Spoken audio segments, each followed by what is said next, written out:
I just wanted to know what's your building process? What's my World building process. world building process? And the thing that I've learned in life, because I tried to make a process for my first book. There are these self-help books which suggest how you can build a world and etc. etc. Those self-help books are all useless because if they actually work, they would stop selling. Uh, and the thing that works for me is actually I have learned that at least for me, it is like a parallel universe and I get the privilege of entering that universe and recording what I see. So I kind of discover that world, as much as you would discover it as a reader, right? So I don't build it, I discover it. I'm more like a witness rather than a creator, right? So then the key trick for me as a writer is how do I enter that universe, right? Because there has to be some keys which help you enter. The key which works for me is music. Right? So I always listen to music while writing, and music has to be in tune with the mood of what I'm writing. Right? So if it's a war scene, I listen to heavy metal music, Metallica, or if there's if it's a love scene, I listen to nice 50s Bollywood music. So music works as a key, helps me enter that world. And cream biscuits. I eat lots of cream biscuits while writing, especially the kind of cream biscuits I got when I was a child. I don't know why it works, but it just opens the key. If we write an article or something in college, we face a author block. Sir, even you have also faced in some time, some other time. So how do you solve that, or how do you avoid procrastination of time? I've written 10 books in 12 years, so I haven't, and like I said, all relatively long. I have been lucky, I've never faced writer's block. Only once in my life when I was particularly troubled with, like I said, some personal issues in my life. This was around 2017, 2018, and for a few months nothing was coming. And I actually thought, this was when I was writing Ravan. And I actually thought, okay, it's gone now. The blessing's gone. Because like I said earlier, I don't understand where it comes from. And what helped was again music. My brother and I, because we are both not very happy with life at that time, and most men, I mean the women can testify to that. When most men are unhappy with life, we stare at TV and just keep just randomly just changing channels. We're not really watching anything. My brother and I were watching, and this song came up. I don't know why I told him, stop, stop, stop. I heard that song. I downloaded it on Amazon legally, put it on my song list. That evening, I went for a walk. I don't know why that evening I did not, start any playlist. I just said play songs. And how it works on the app, the Amazon app, is it starts with your latest song. And the latest song started. And I was walking. And the first 5-10 seconds of that song, I started crying. And I was kind of walking continuously for an hour, listening to that song again and again and again and crying continuously. I'm sure everyone out there must be staring. And in a whir at that time, the next 3-4 chapters came out of Ravan. And this is where the love of his life dies. And I thought it was among the best writing I did. And music helped out there. So like I was telling him, you need to find the key. I'm a surgeon by career. I'm old Indian. And I was highly impressed by your talk and the thought processes, what you were showing. And it looks like that it was just like your thought process is similar. That if you are doing a major surgery, I think, and you are planning and thinking, it was just looking like that.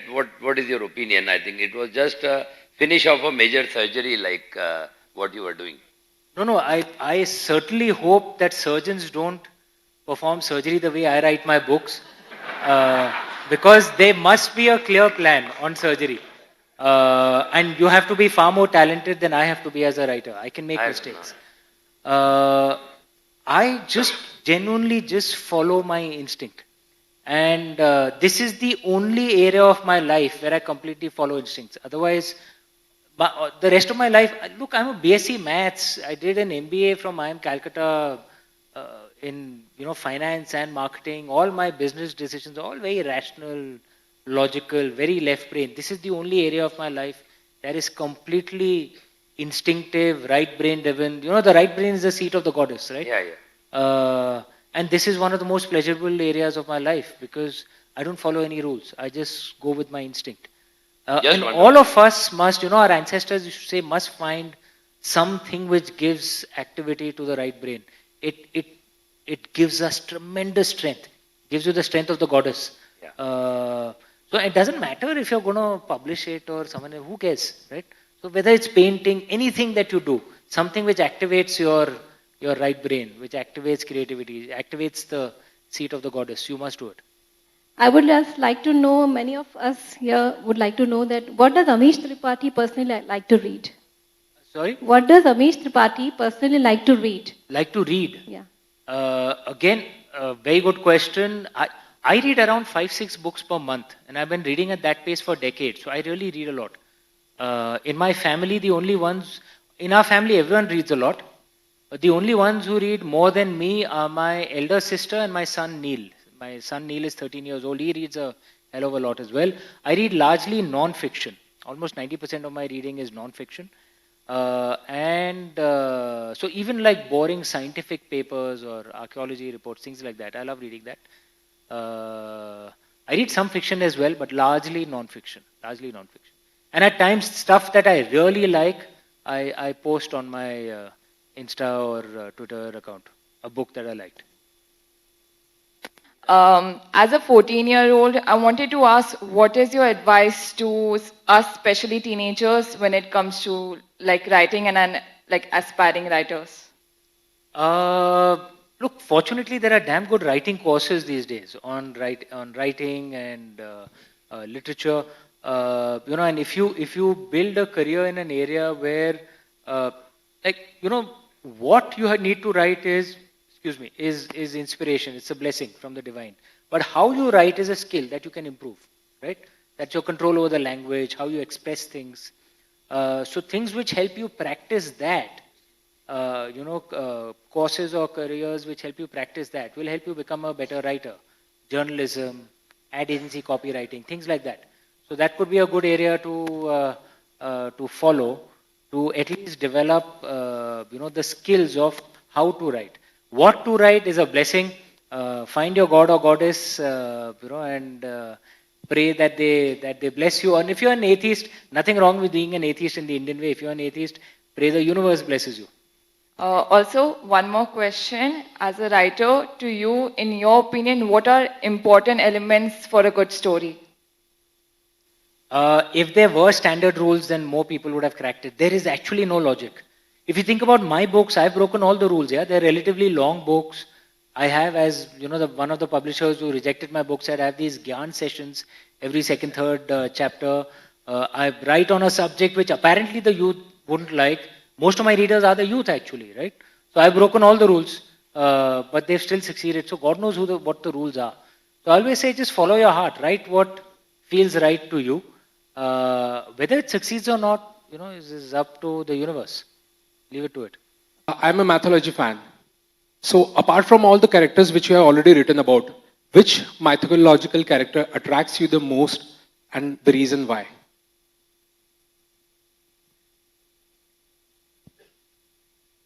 There are various, but one character which comes to mind right now is Ashwathama. As you know, he's a Chiranjeevi, which is that he cannot die.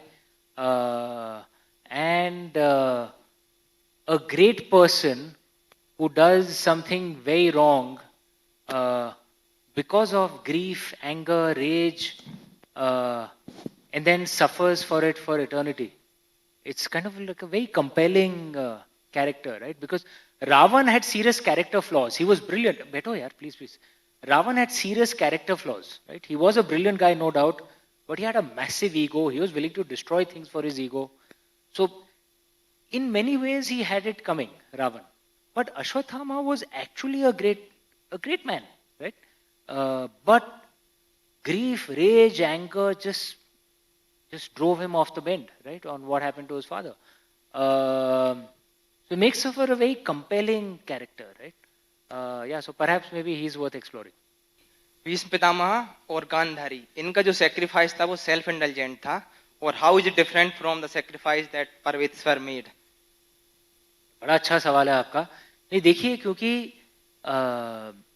एक ये धारणा रह गई है हमारे देश में कि अगर कोई त्याग करता है तो हम इमीडिएटली मान लेते हैं कि भाई उसका दर्जा ऊपर हो गया।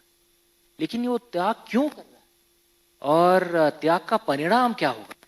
क्योंकि देखिए, जब आप किसी भी चीज को धर्म के मापदंड से देखेंगे तो ये इसका महत्व ज्यादा नहीं है कि आपने क्या किया, इसका महत्व ज्यादा है कि आपने क्यों किया।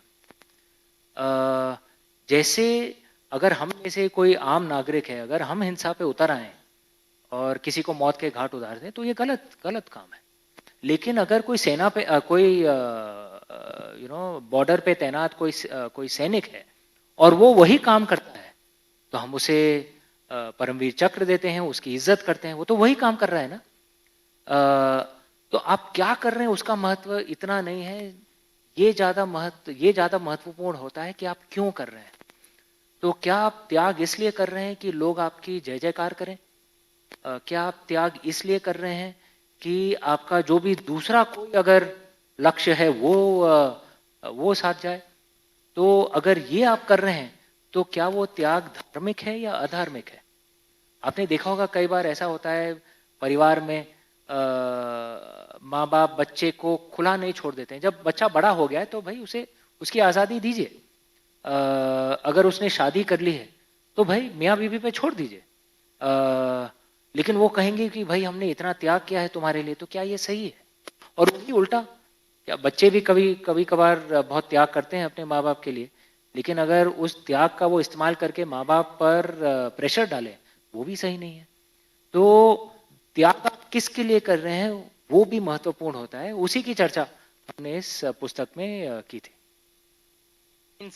भीष्म पितामह जी का त्याग इगोइस्टिक था। एक तरह से आप देखेंगे कि देखिए, अगर भीष्म पितामह को अच्छा बेटा बनना था या अच्छा राजा बनना था, और किसका ज्यादा महत्व होता है? देखिए, उनके पिताश्री शांतनु जी, उन्होंने ऑलरेडी अपनी जिंदगी जी ली थी। भीष्म पितामह जानते थे कि वो अच्छे राजा बनेंगे और उनकी प्रजा का लाभ होगा अगर वो राजा बन जाएं। तो क्या उन्हें ये करना चाहिए था अपने पिताजी को कि देखिए, आपने अपनी जिंदगी जी ली है, अगर आपको किसी से प्रेम हो गया है तो इसके लिए क्या हम अपनी पूरी जनता को दांव पे लगा दें? क्या ये धर्म होगा? तो लेकिन भीष्म पितामह को अच्छा बेटा बनना था, तो लोग कहते हैं कि देखिए इतना अच्छा बेटा है। और कुछ सोचिए कि अगर भीष्म पितामह ने वो त्याग ना किया होता तो क्या महाभारत का युद्ध होता? शायद नहीं होता, इतने लोग मरते नहीं। तो क्या उनका त्याग धार्मिक था? क्या उनका त्याग दूसरों के लाभ में आया? मोस्ट इंपॉर्टेंटली दुर्बलों और उनकी जनता के लाभ में आया कि नहीं? प्रभु श्री राम ने भी कुछ त्याग किए लेकिन जनता का उसको फायदा हुआ। तो ये क्या सच है क्या झूठ है वो मैं उस पर नहीं उतरा। मैं बस ये सोच रहा हूँ कि भाई इसके ऊपर सोच विचार करिए कि अगर आप त्याग कर रहे हैं तो क्यों कर रहे हैं। और अगर कोई राजा, जैसे राजा राम ने अपने परिवार का त्याग दिया प्रजा के लिए, और राम राज्य हम आज भी मानते हैं, करेक्ट? क्या भीष्म पितामह अच्छे राजा बन सकते थे? हाँ, कोई भी नकारेगा नहीं, वो तो बहुत अच्छे राजा थे, बन सकते थे, लेकिन वो नहीं बने। क्यों नहीं बने? और क्या इसमें उनके जनता को, उनकी प्रजा को हानि पहुंची? हाँ ना। तो बस मैं कह रहा हूं इसके ऊपर सोच विचार करिए कि राजा राम का तरीका सही था या भीष्म पितामह का। Thank you, sir. Thank you, moderators.